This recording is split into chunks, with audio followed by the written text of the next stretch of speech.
A paz de Deus, nosso Pai, e de nosso Senhor Jesus Cristo.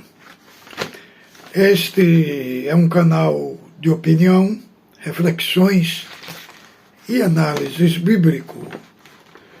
Você que não é inscrito no nosso canal, por gentileza, só clicar aí abaixo que você se inscreve no nosso canal gratuitamente. Você não paga nada para se inscrever. Estamos aqui no continente europeu para gravar mais um vídeo para o canal. Nós estávamos na sequência das cartas que foi enviado a todas as igrejas das congregações no Brasil e no mundo, as cartas da Assembleia Anual, da RGE, mas surgiu uma pergunta, irmão, ontem, porque um irmão entrou aí no comentário dizendo que eu tenho um discurso bonito, mas que não convence os que têm luz de Deus, no sentido da perda da salvação. Então, pelo jeito, ele não crê que Cristo falou a verdade, que o próprio Cristo falou: dou-vos a vida eterna, e nunca hão de perecer. E ninguém arranca da minha mão, e nem da mão do meu Pai. Meu Pai que mais deu é maior do que todos. Então, Cristo ali deixou declaradamente que o salvo não perde a salvação. Então, ele colocou ali no comentário de um ancião que tinha 30 anos de ministério, que tinha os dons de Deus, e que depois pecou, e segundo ele, perdeu a salvação. Irmão, dons de Deus, manifestação espiritual, não significa que a pessoa é um salvo. Vamos ver aqui o que Cristo, o próprio Cristo falou no seu Evangelho, segundo registrou Mateus, no capítulo 7, verso 21 e 22. Cristo vai enfatizar e vai dizer que muitos naquele dia dirão: Senhor, não pregamos em teu nome, não profetizamos em teu nome. E ele vai dizer: eu não vos conheço, vós que praticais a iniquidade. Então, nós vamos ver aqui esse texto. Mateus, capítulo 7, verso 21 e 22. Vejamos bem. Nem todo que me diz Senhor entrará no reino do céu, mas aquele que faz a vontade de meu Pai que está no céu. Muitos naquele dia hão de dizer: Senhor, porventura não temos nós profetizado em teu nome, e em teu nome não expulsamos demônio, e em teu nome não fizemos muitas maravilhas? Então lhe direi explicitamente: nunca vos conheci. Apartai-vos de mim, que praticais a iniquidade. Aqui, irmãos, veja bem, eles profetizavam, expulsava demônio, fazia maravilha, e não eram reconhecidos por Cristo como salvo.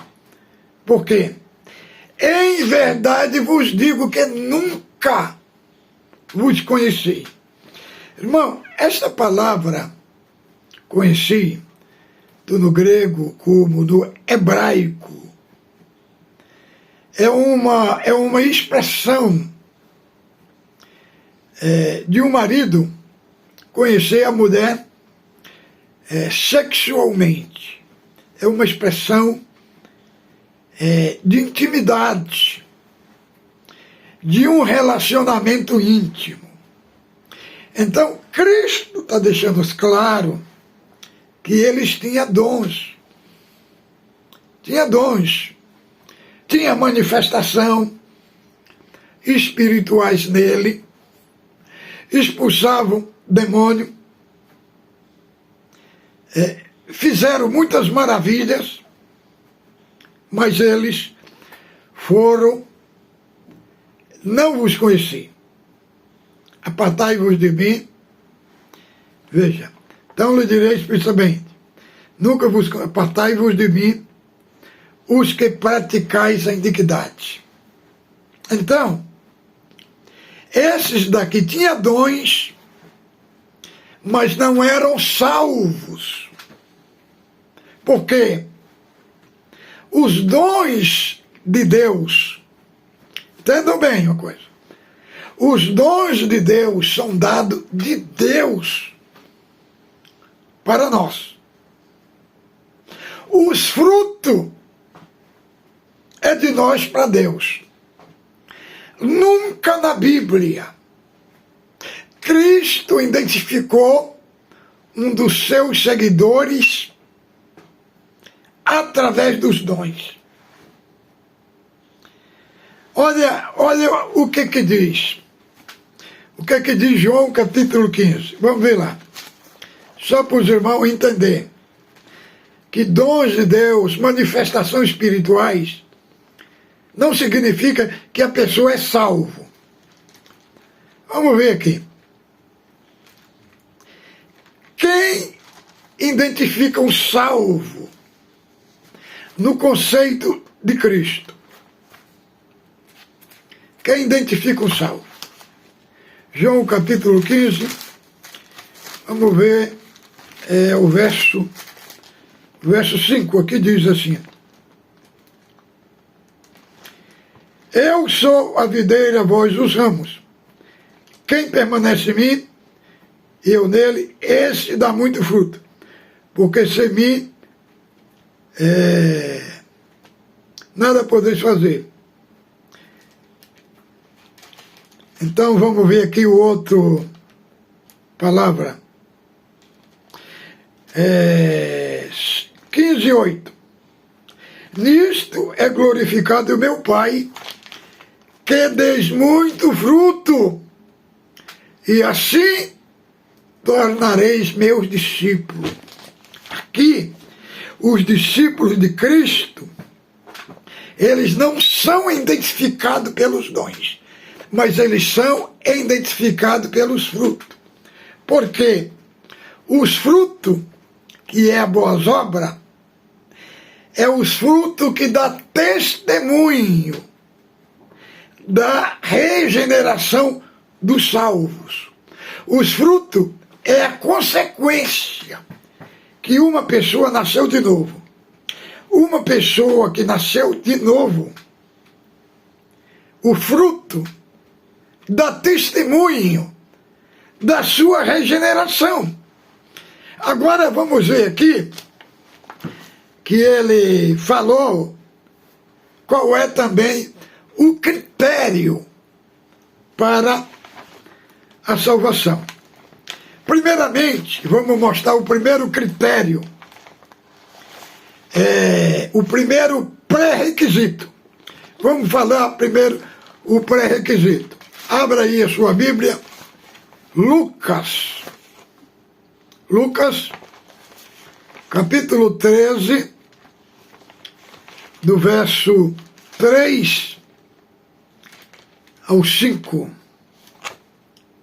Abra aí a sua Bíblia, leia comigo. Aqui. Abra aí a sua Bíblia. Lucas capítulo 13, do verso 3 ao 5. Aqui é o próprio Cristo falando, e aqui ele está dando para nós o pré-requisito para um salvo obter a salvação. Sem esse pré-requisito, não há possibilidade da pessoa ser salvo. Abra aí a sua Bíblia, capítulo 13, do verso 3 ao 5. Diz assim, ó.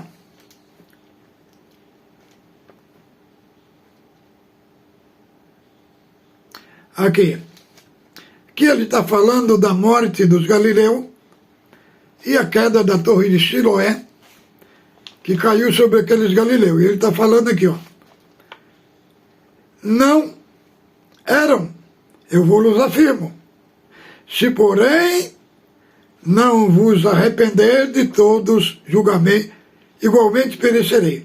Ou cuidais que aqueles 18, sobre os quais desabou a torre de Siloé e os matou, era mais culpado do que os habitantes de Jerusalém? Não eram? Eu vos afirmo que se vós não se arrependerdes de igual modo, perecereis. Então,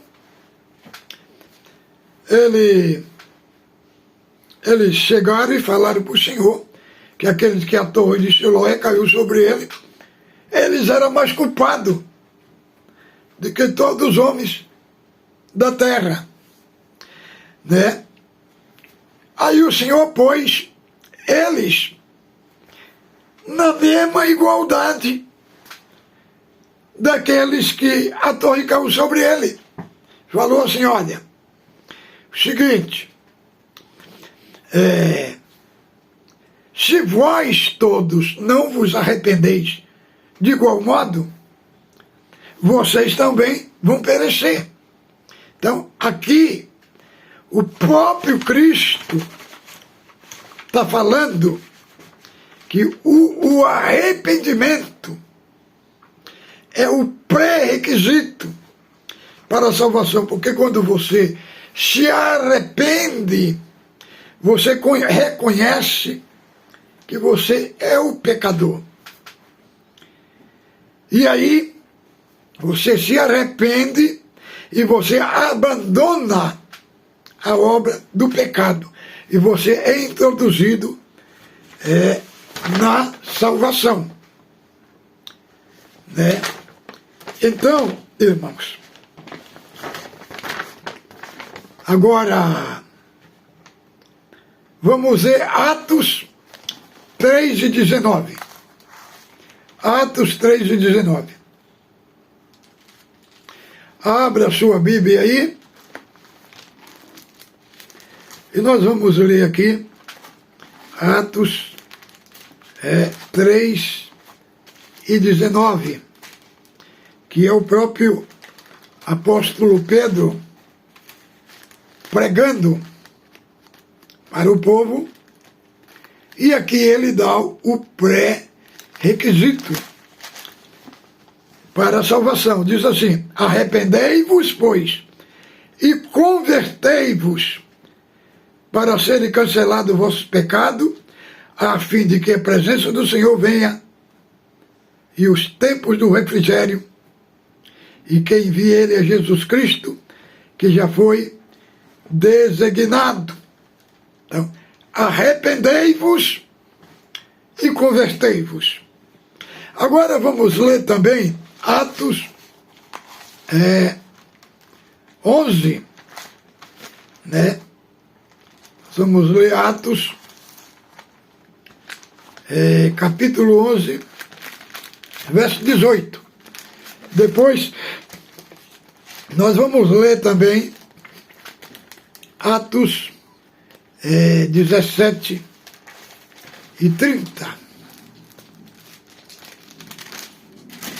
Atos 11, 18.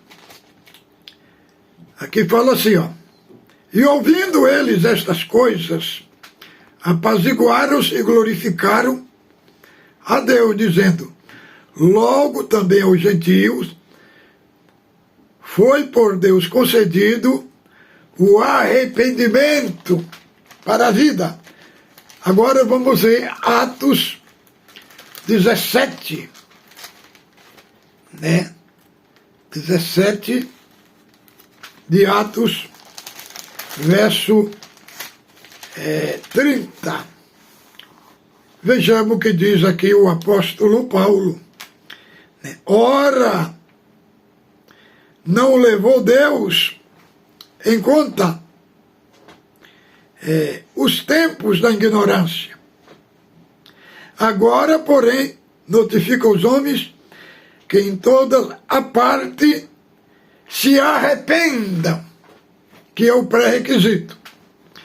Agora,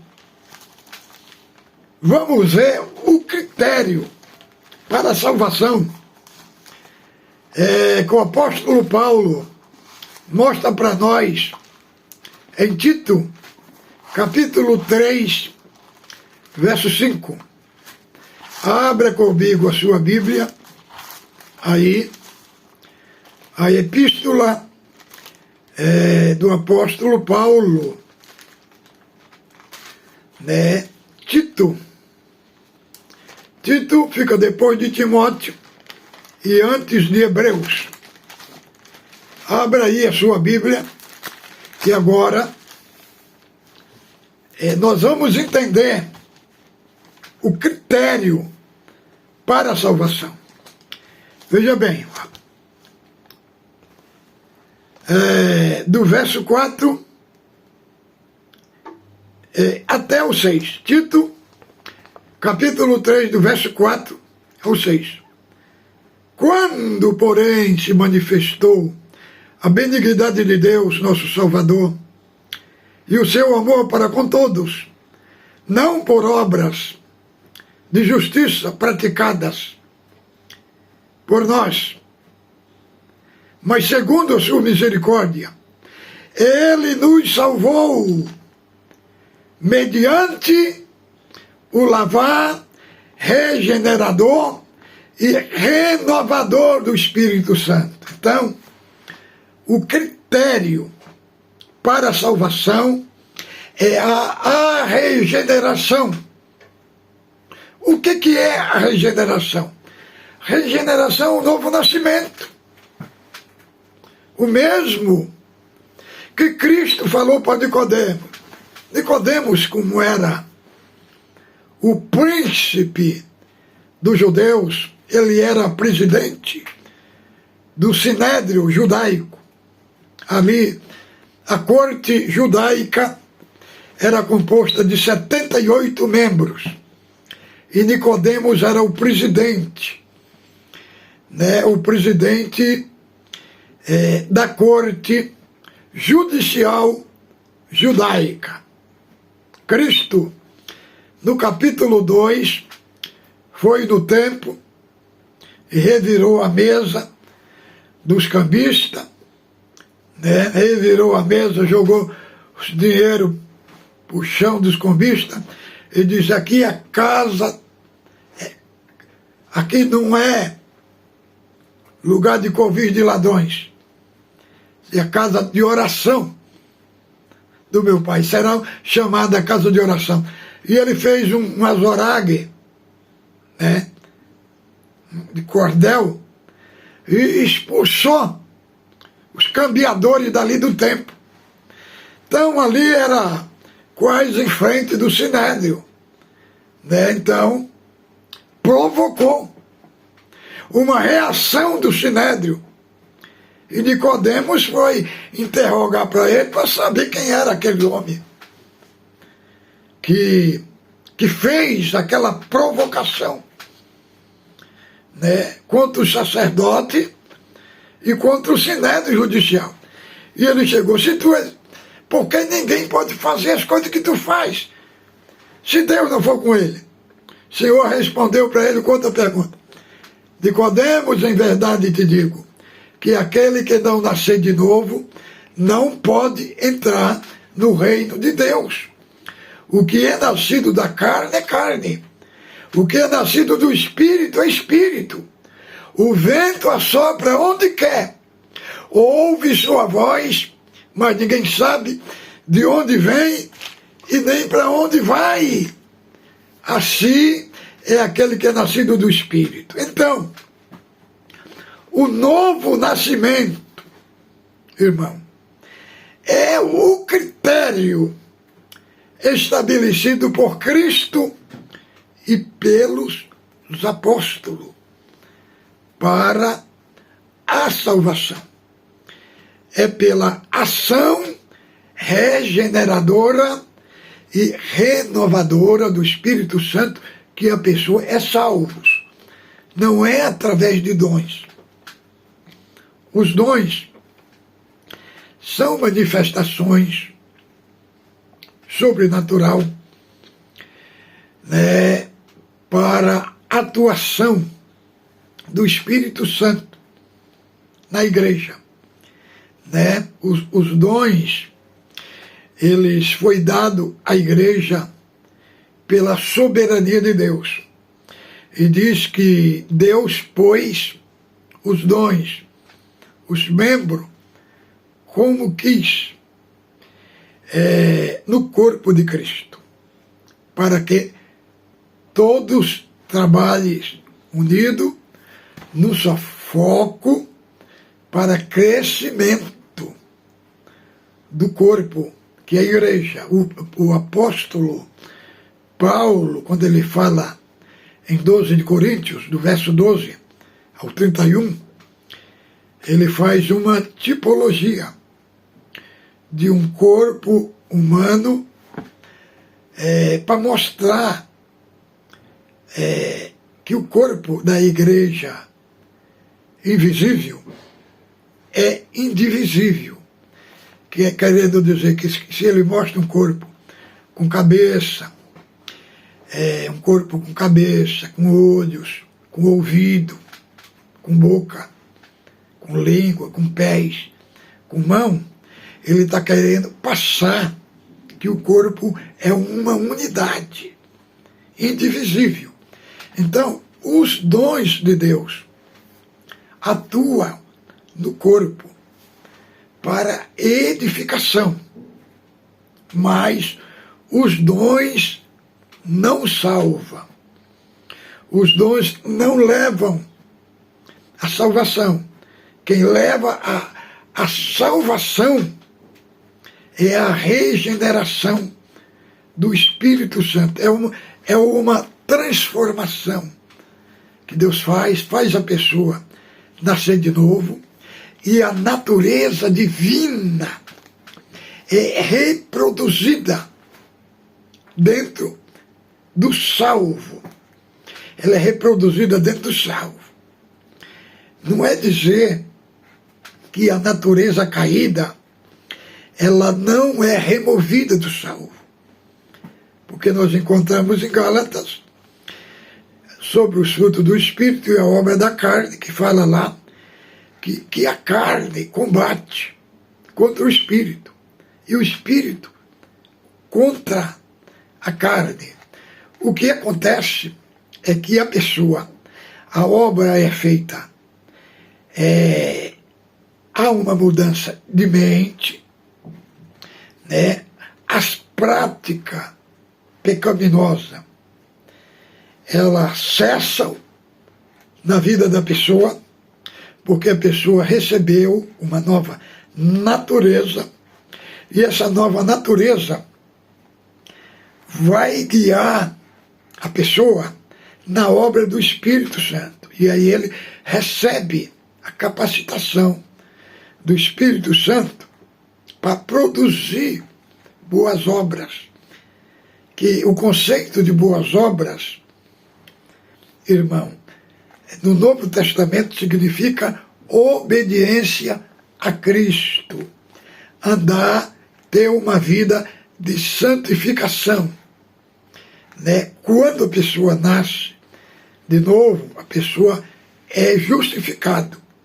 No tribunal judicial de Cristo, ele é justificado, ele é declarado justo.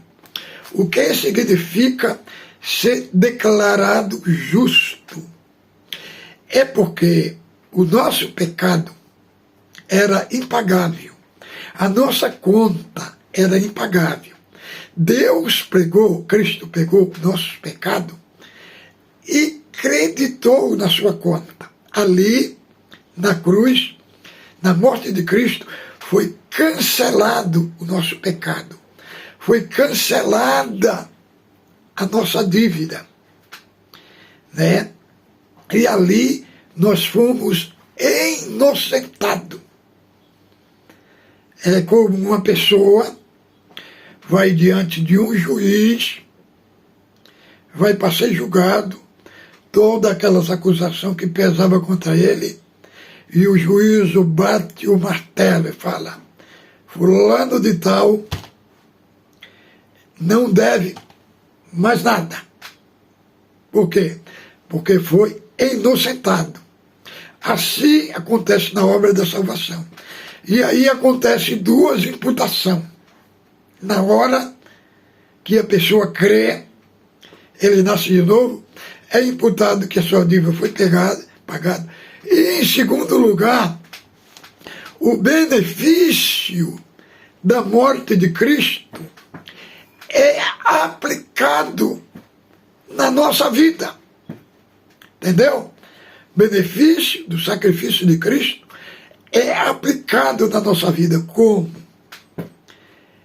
Antes, nós éramos filhos da ira. Depois que o nosso pecado foi perdoado, nós não somos vistos mais como filhos da ira. Nós somos vistos como filhos de Deus, inculpável. E aí, quando Deus olha para nós, no sentido da posição, entenda duas as coisas, tem a posição e a condição. Na posição em Cristo, Deus olha para nós e nos vê justo. Por quê, irmão? Porque em nós foi aplicado a justiça de Cristo. Quando Deus olha em nós, nos vê justo por causa da justiça de Cristo.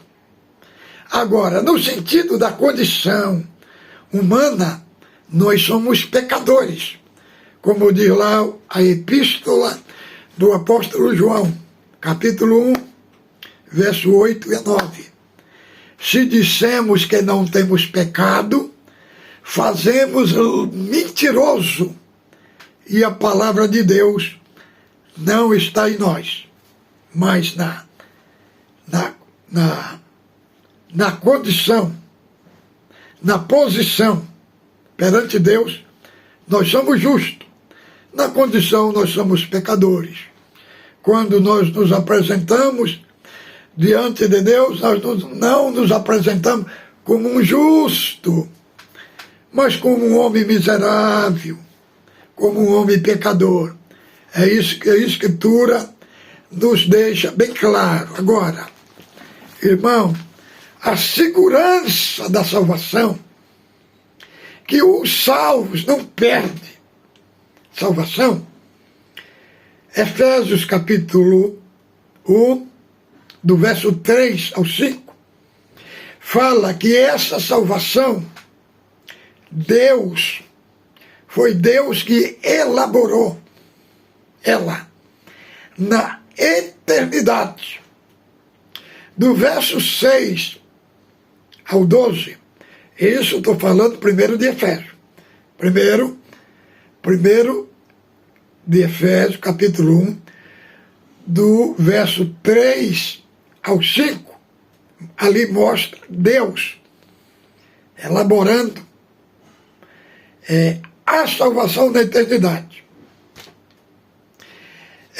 Do 6 ao 12, mostra Cristo morrendo por nós para nos salvar. Mostra a obra da expiação. No verso 13 ao 14, mostra o Espírito Santo aplicando esta obra da redenção e nos selando.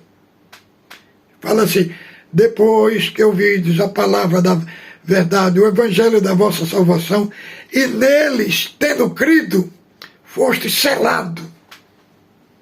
O selo, o que é um selo? Você escreve uma carta, você vai no correio, e para ela chegar o destino, você tem que mandar registrar ela, sela ela, põe o selo nela, que é a garantia que ela vai chegar ao destinatário. Então, é igual o Espírito Santo, né? Ele nos selou. Tem duas coisas que acontecem na aplicação do Espírito Santo. Ele é o penhor da nossa herança, a garantia da herança e a nossa segurança. A nossa segurança. Entendeu? O penhor, por exemplo, é o seguinte: você vai comprar uma casa financiada no banco. Aí o gerente do banco te pede um penhor. Né? Você dá um bem, uma coisa de garantia ali, até terminar de pagar. Quando terminar de pagar, aí aquele que comprou, ele vai buscar, vai resgatar o que é seu. Assim, Deus faz com o crente. Ele nos deu a segurança da salvação e o penhor da herança. O penhor é a garantia. A garantia que a herança está segura. Entendeu, irmão? Depois, quando nós terminarmos de expor sobre as cartas do Braz, irmão, aí nós vamos continuar nesse aspecto da salvação, trazendo outros textos, né, enfatizando que é impossível um salvo regenerado perder a salvação. Fique com Deus. Comparta nossos vídeos, irmão. Comparta para da sua família, para os seus amigos, para a Irmandade em geral. Que o nosso compromisso é um compromisso genuíno com as verdades bíblicas. Fiquem com Deus. Ósculo Santo no vosso coração.